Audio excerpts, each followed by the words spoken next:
apa khabar semua? Bismillahirrahmanirrahim. Assalamualaikum warahmatullahi wabarakatuh dan selamat sejahtera. Jom belajar Bahasa Melayu tahun 5 Sekolah Jenis Kebangsaan. Baiklah, kita telah pun masuk tema yang kedua, iaitu perpaduan tunjang keharmonian. Dan kita masih berada dalam unit yang keempat, iaitu bersama-sama pupuk perpaduan. Jadi murid-murid sekalian bolehlah merujuk buku teks Bahasa Melayu tahun 5 Sekolah Jenis Kebangsaan pada muka surat 24. Baiklah, standard kandungan yang kita akan belajar kali ini ialah 3.2. 3.2 merupakan menulis perkataan, frasa dan ayat yang bermakna. Seterusnya, standard pembelajaran pula yang kita akan belajar kali ini ialah 3.2.3. 3.2.3 merupakan kemahiran menulis, iaitu mencatat maklumat berdasarkan bahan yang telah dibaca, dilihat dan didengar. Seterusnya, objektif pembelajaran yang kita perlu capai dalam pembelajaran kali ini ialah dapat mencatat maklumat berdasarkan petunjuk dan gambar. Baiklah, jom kita baca teks ini bersama-sama, iaitu tajuk kecilnya Siapa Cepat Dia Dapat. Bersempena dengan Minggu Perpaduan Sekolah, Kavina, Nabil dan Viran menyertai peraduan Siapa Cepat Dia Dapat. Mereka perlu melalui stesen berdasarkan peta kawasan sekolah dan mencatat maklumat yang dikehendaki. Jadi cikgu harap kamu faham berdasarkan petikan ini, iaitu 3 orang murid ingin menyertai satu pertandingan, iaitu pertandingan Siapa Cepat Dia Dapat, iaitu yang diadakan sempena Minggu Perpaduan Sekolah. Baiklah, jadi kamu boleh merujuk buku teks kamu untuk melihat lebih lanjut mengenai pertandingan ini. Baik, jadi mereka perlu melalui peta kawasan sekolah, seterusnya menjawab ataupun menyelesaikan tugasan bagi setiap stesen yang ada dalam peta ini. Iaitu kita lihat ada 3 stesen. 3 stesen, stesen 1, stesen 2 dan stesen 3. Baik, jom kita tengok lebih lanjut mengenai soalan ataupun tugasan bagi setiap stesen. Baiklah, untuk stesen yang pertama, soalan yang diberikan ialah nyatakan kaum yang terdapat di negara kita.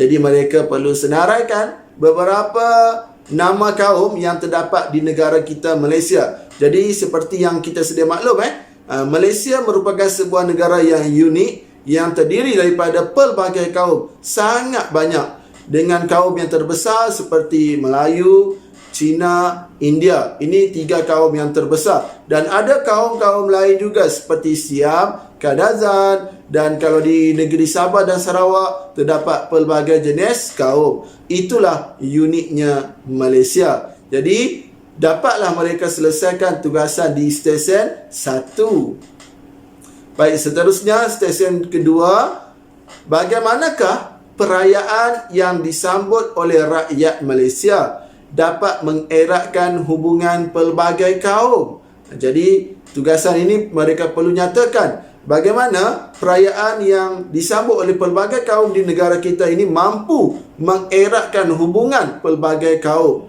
Baik, di sini cikgu ada bagi contoh jawapan, iaitu melalui kunjung mengunjungi, rumah terbuka dan bertukar juada. Ketika perayaan Tahun Baru Cina, mungkin jiran ataupun rakan-rakan yang bukan dari kaum Cina boleh hadir ke rumah orang kaum Cina. Dan seterusnya, kalau sambutan Hari Raya, mungkin kaum Cina atau kaum lain boleh datang ke rumah ketika rumah terbuka dan sebagainya. Tetapi bukan dalam tempoh Perintah Kawalan Pergerakan. Kalau dalam tempoh PKP, kita mesti patuh pada SOP yang telah ditetapkan, iaitu tidak boleh berjalan melebihi syarat-syarat tertentu. Baiklah, bertukar juadah, iaitu bertukar makanan juga mampu mengeratkan hubungan dalam pelbagai kaum di negara kita. Contoh, kalau hari raya, mungkin kita boleh bagi kuih raya, ketupat. Kalau tahun baru Cina, mungkin boleh bagi kuih bakul dan sebagainya, ataupun buah limau. Baiklah, itu uniknya negara kita, Malaysia. Dan kita tengok stesen ketiga, iaitu apakah soalan ataupun tugasan di stesen yang ketiga. Berikan 5 cara untuk memupuk perpaduan.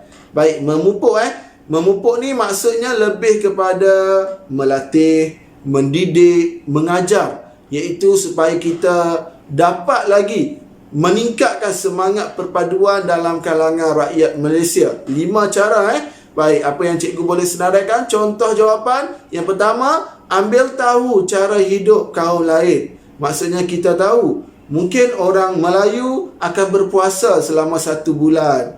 Jadi ketika bulan puasa, mungkin ada bahagian-bahagian yang kaum lain perlu tahu. Sama juga kaum lain, mungkin kaum lain juga ada cara hidup masing-masing yang tersendiri, yang mungkin orang Melayu kena tahu dan faham cara hidup kaum lain. Seterusnya, nombor 2, hormat menghormati antara kaum. Jika kita ada perasaan hormat menghormati antara kaum, kita akan sentiasa dapat jaga perpaduan dalam pelbagai kaum. Yang ketiga, berkunjung ketika perayaan. Ini kita boleh lakukan kalau bukan dalam tempoh Perintah Kawalan Pergerakan. Jadi sekarang dalam tempoh pandemik COVID-19, perkara ini agak terbatas. Kita tak boleh berkunjung sesuka hati ataupun sebebasnya.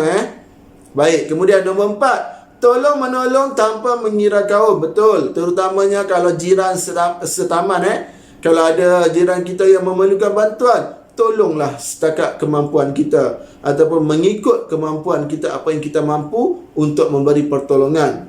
Sama juga akan datang, kalau kita pula yang perlukan pertolongan, mungkin jiran kita pula yang dapat membantu ataupun menolong kita dan keluarga.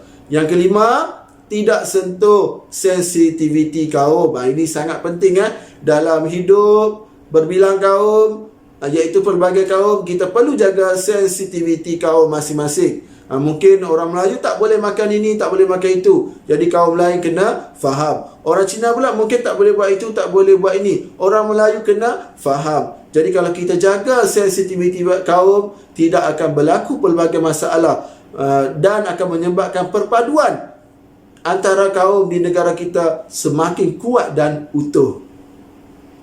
Baik, itu antara tugasan yang ketiga-tiga orang murid perlu lakukan dalam pertandingan siapa cepat dia dapat. Jadi di sini ada kod QR yang boleh adik-adik ataupun murid-murid imbas untuk pergi ke pautan kuis. Kuis ataupun soalan yang terdapat dalam kuis ini berdasarkan apa yang kita belajar kali ini. Jadi jawablah kuis ini dengan penuh kesungguhan supaya dapat menilai sejauh mana kefahaman kamu dalam pembelajaran ini.